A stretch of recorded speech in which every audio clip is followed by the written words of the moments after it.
Regardez-moi cette beauté, qu'est belle là. Elle va avoir 20 ans cette année, le temps passe et nous avec, et c'est terrible. Et du coup, c'est le parfait prétexte pour revenir sur l'ascension de Dacia, parce qu'actuellement, ils sont en train d'exploser le game. Installez-vous bien, mes chers atmophiles, et puis on démarre la vidéo maintenant.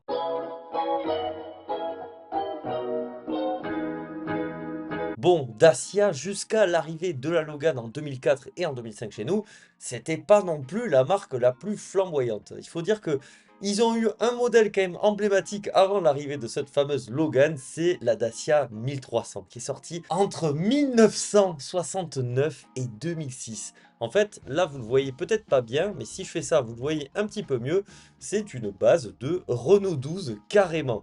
En 1999, Renault va racheter Dacia. Et puis ensuite, ils vont se creuser les méninges pour pouvoir sortir ce chef-d'œuvre moderne de l'automobile. Regardez-moi comme elle est belle.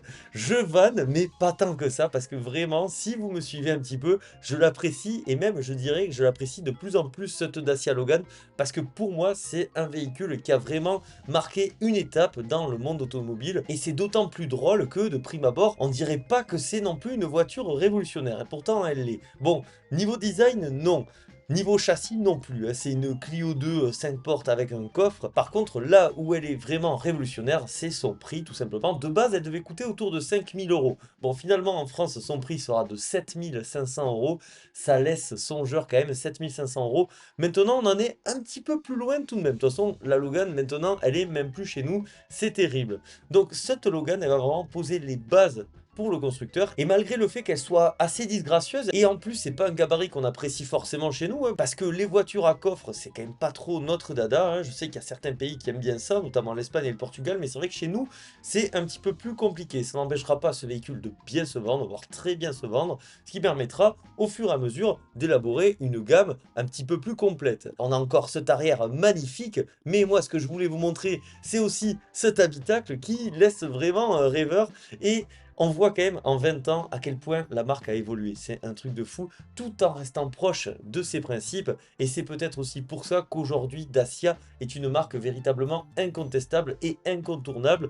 Et même les mauvaises langues du début, ben maintenant on les trouve plus. Normal, parce qu'ils font un carton plein et ils ont quasiment que des bonnes idées. C'est incroyable. Suite au succès de cette Dacia Logan 4 portes, que personnellement j'affectionne tout particulièrement. D'ailleurs, en ce moment, pour tout vous dire, sur le bon coin, j'ai activé les notifications pour la version 1,6 litre 105 chevaux, parce que je trouve que 105 chevaux là-dessus, pour une voiture qui fait autour d'une tonne, c'est presque un petit sleeper, et je trouve ça tellement drôle. Bref, donc ici, ensuite, on a eu droit à une Logan MCV, qui met en PLS tous les breaks Volvo, et de manière générale tous les breaks. D'ailleurs, elle existait en 7 places, c'était hyper pratique. Il y a eu aussi d'autres variantes, hein, par exemple la version pick-up.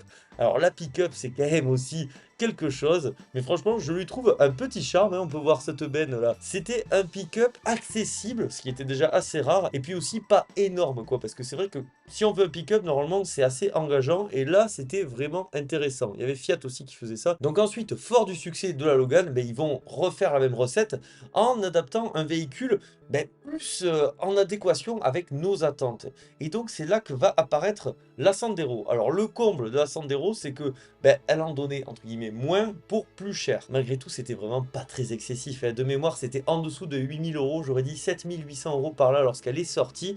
Mais par contre, à titre personnel, autant je trouve du charme à la Logan, autant celle-ci, je la trouve horrible. Esthétiquement, je la trouve vraiment pas belle. C'est ni fait ni à faire, et là, en plus, dites-vous que je vous montre la version la plus luxueuse possible. Alors que les Logan que je vous montrais au début, c'était pas des hauts de gamme. Bref, ça c'est les goûts et les couleurs, mais c'est vrai que la première Sandero, ça a très mal vieilli, mais même quand c'est sorti, hein, parce que des fois on dit ça a mal vieilli, mais quand c'est sorti c'était déjà affreux, je trouve. Alors que au moins la Logan, elle est plus cohérente, je trouve, esthétiquement. Et après il y a eu une version Stepway qui s'est hyper bien vendue aussi, qui a permis à Dacia d'apporter un nouveau public, en la jouant un petit peu plus suréquipée. Et c'est là où ça a commencé. Il y avait même des versions nommées Prestige. Alors ça, c'était quand même quelque chose aussi, où on pouvait avoir la clim, les jantes alu, hein, mais celle-ci, je pense que c'est une Prestige. Mais malgré tout, on restait avec des prix hyper serrés. Et donc, l'aboutissement de cette première génération des nouvelles Dacia, parce que pour moi c'est découpé en 3 générations, donc ça c'est la première, et donc le Duster, le premier Duster qui était incroyable, pour le coup c'est la première fois qu'on a vu une Dacia entre guillemets sexy, je l'ai essayé sur la chaîne, hein, si jamais ça vous intéresse, une super voiture, et contrairement aux autres SUV de l'époque, parce que là on est en 2010, bah, c'était déjà la mode des SUV, déjà il était beaucoup moins cher, et puis il avait des vraies aptitudes baroudeuses, et ça a été aussi un des facteurs du succès du Dacia Duster. D'ailleurs, je parlais avec un confrère marocain, si jamais tu regardes cette vidéo, ben, je t'embrasse.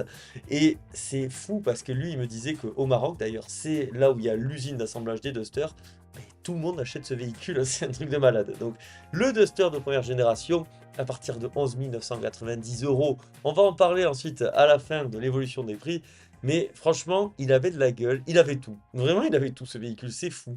Donc ensuite, là, ils ont vraiment commencé à développer une gamme avec le Docker qui était censé être une alternative au Citroën de Berlingo, le Peugeot Partner, le Renault Kangoo. Je sais pas si ça en est tant vendu que ça, j'ai pas tant l'impression que ça. À l'image aussi du Logi qui va clôturer vraiment cet arc de Dacia Round 1. Ça, c'est l'épisode 1. On pose les bases, on les met très bien, on développe une gamme.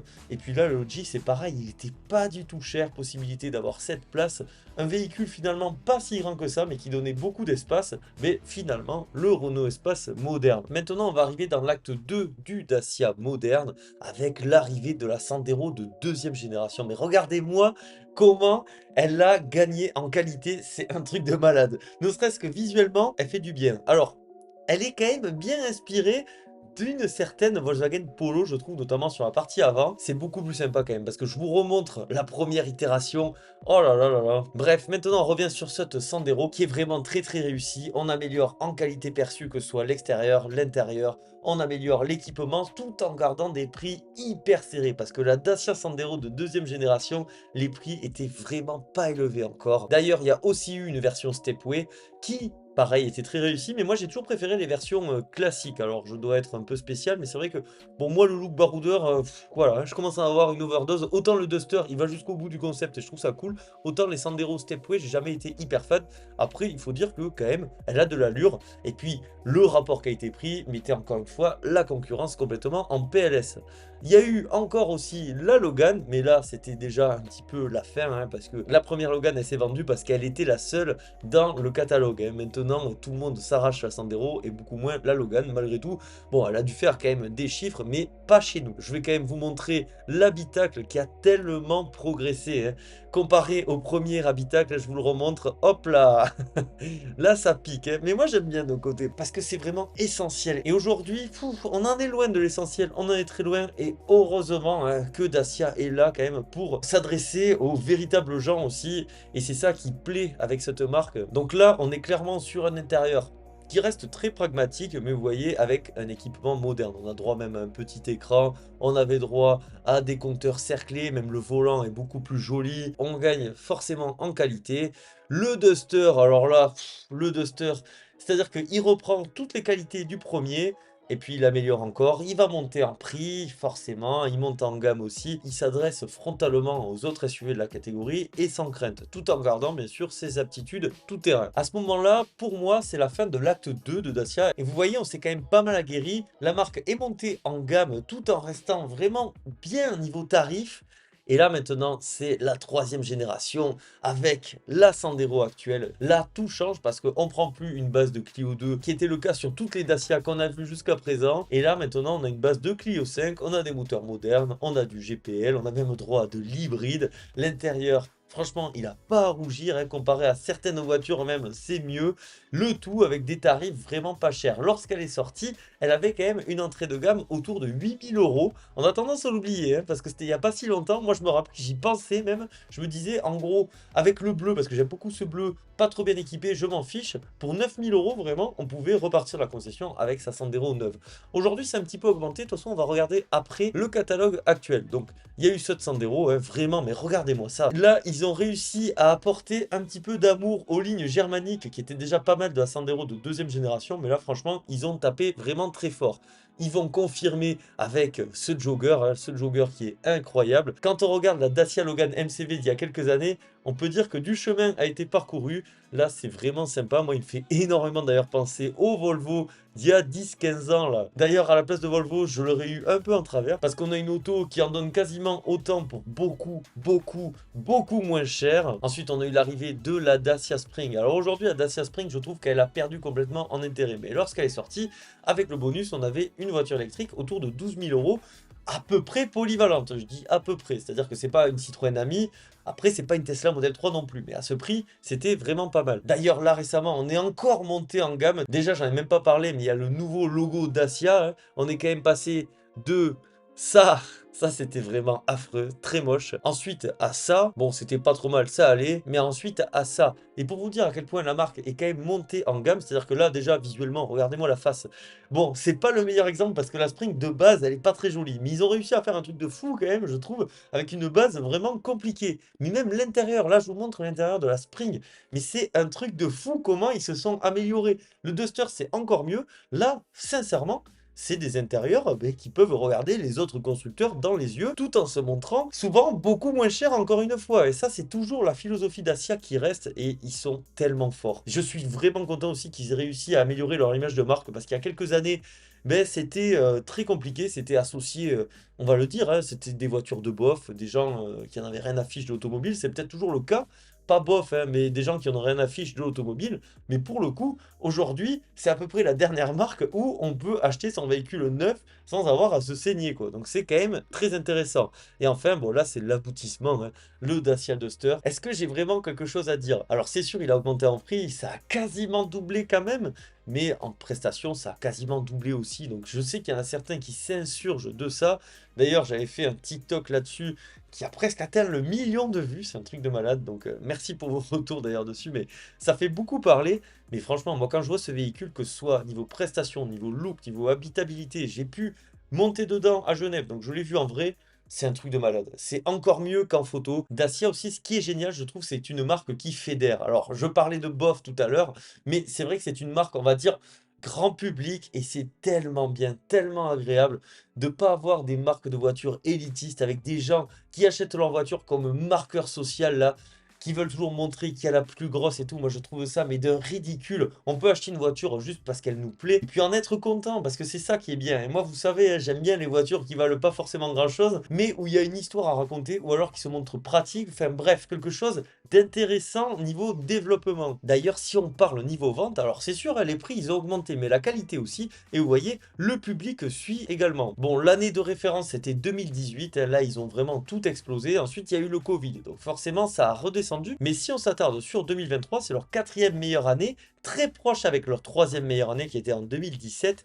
Et je peux vous dire que là, avec l'arrivée du Duster, plus potentiellement un petit peu plus tard une Spring plus compétitive, ils vont exploser ce record de 2018, mais c'est sûr, c'est évident. Après, Dacia, ça devient aussi une marque vraiment cool. Pour moi, ils me font beaucoup penser, bon, c'est pas du tout le même domaine, mais à Lidl, vous voyez. Avant Lidl, c'était vraiment Cassosland, maintenant, c'est hyper stylé. Chapeau à Lidl d'avoir réussi à rendre leur marque aussi attrayante auprès du public, mais Dacia pour moi c'est un peu la même chose, mais c'est aussi en partie dû, vous voyez là ils commencent à nous sortir des petits concepts, ça c'est pas un concept, hein. C'est le Dacia Sandrider qui sera engagé pour Dakar 2025 avec un certain pilote, voilà, un certain Sébastien Loeb.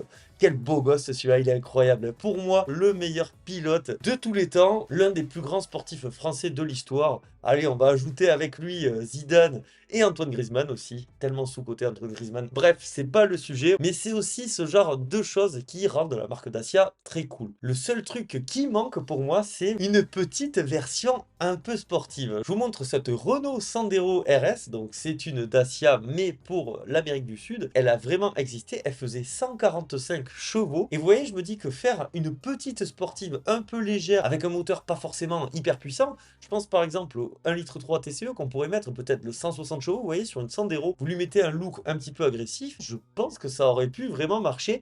Et voilà, si Dacia regarde cette vidéo, si jamais, hein, ça pourrait être intéressant, je trouve, à l'avenir, de développer un petit segment avec, par exemple, une Sandero un peu énervée. Moi, je suis sûr que ça pourrait marcher, quoi, parce qu'aujourd'hui... voilà, il y en a plus et ça coûterait pas forcément cher vu que ça serait un moteur déjà éprouvé de la gamme. C'est fou de voir à quel point Dacia a explosé ces dernières années. Donc là, je suis sur le top 20 des marques les plus vendues en 2023. Je précise en Europe, Volkswagen large premier, Toyota, Audi, BM, Mercedes. Donc Audi, BM, Mercedes, tout le monde a l'impression d'avoir la voiture que personne n'a quand on l'achète.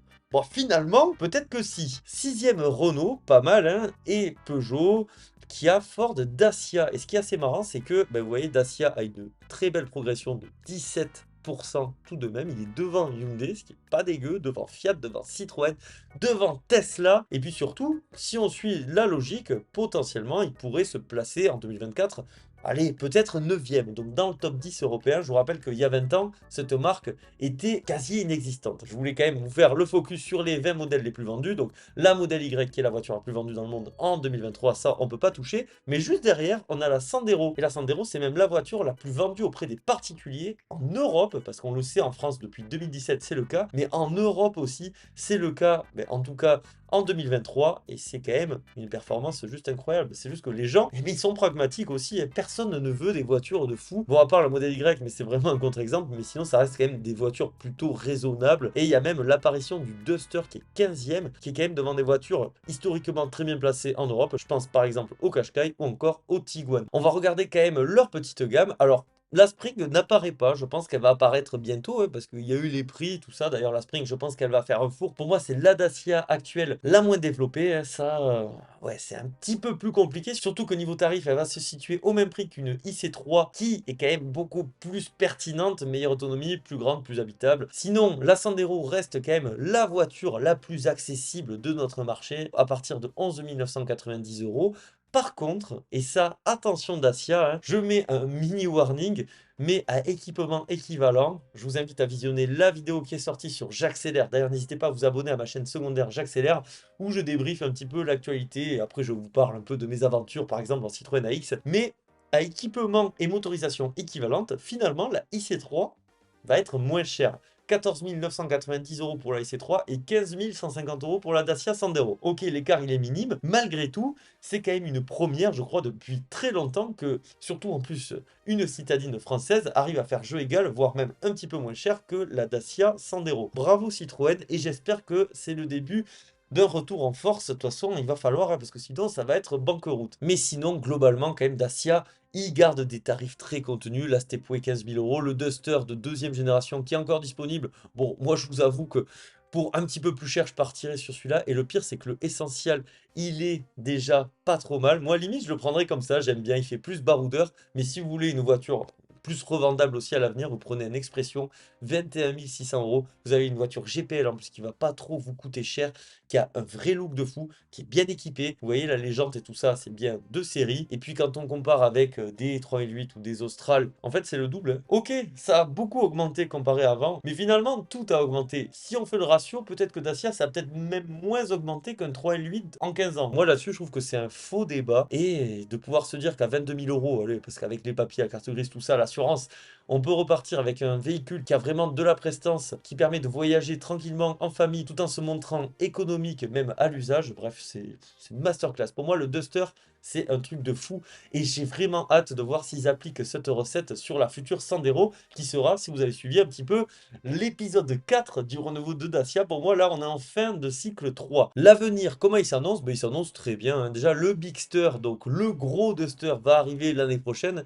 Ça, je vous rappelle, c'est le concept car. Finalement, quand on voit le Duster, ben, ils ont réussi quasiment à faire un concept car de route tout en se montrant vraiment pas cher. C'est des fous. Je suis content quand même, si Citroën arrive un peu à les concurrencer, peut-être que ça va leur faire rebaisser leurs tarifs et c'est pas plus mal. La concurrence, c'est toujours bon, ça c'est sûr.